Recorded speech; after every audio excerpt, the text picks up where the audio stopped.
पहला पाठ ईसायाह का ग्रंथ अध्याय 40 पद संख्या 1 से 5 और 9 से 11 तक।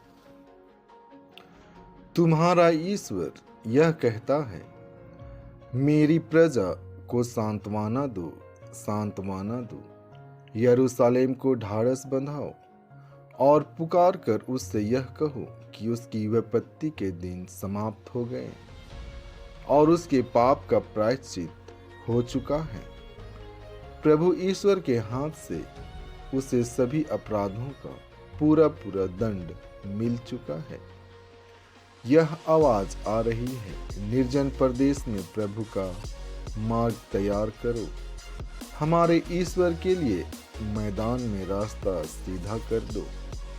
हर एक घाटी भर दी जाए, हर एक पहाड़ और पहाड़ी समतल की जाए।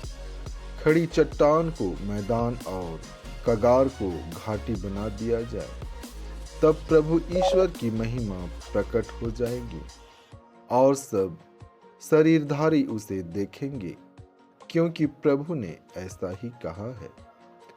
सियोन को शुभ संदेश सुनाने वाले ऊंचे पहाड़ पर चढ़ो, यरूशलेम को शुभ संदेश सुनाने वाले अपनी आवाज ऊंची कर दो।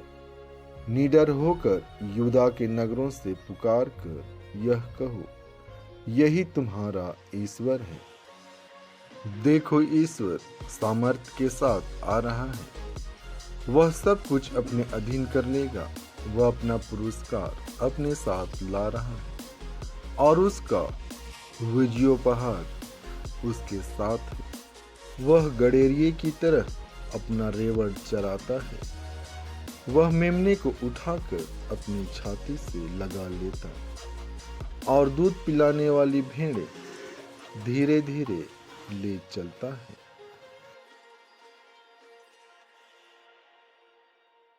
आज का दूसरा पाठ संत पेतरुस का दूसरा पत्र से लिया गया है। अध्याय 3 पद संख्या 8 से 14 तक।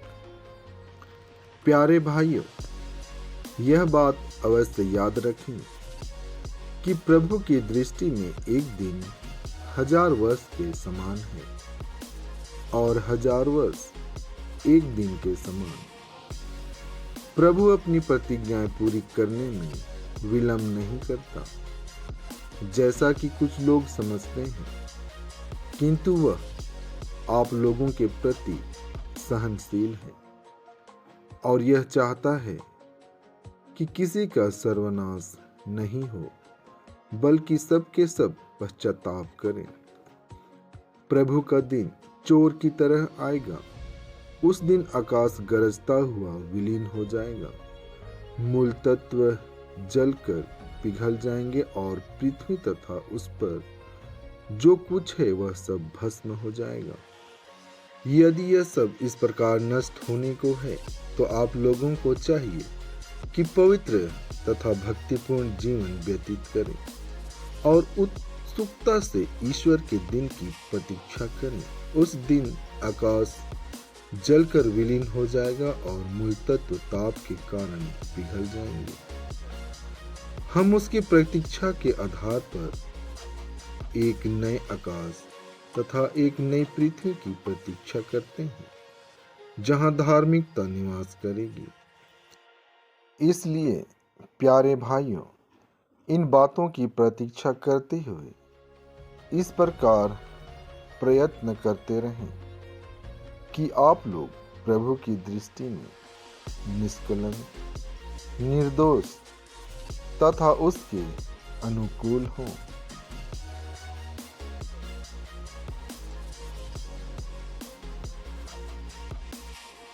आज का पवित्र सुसमाचार संत मार्कुस से लिया गया है।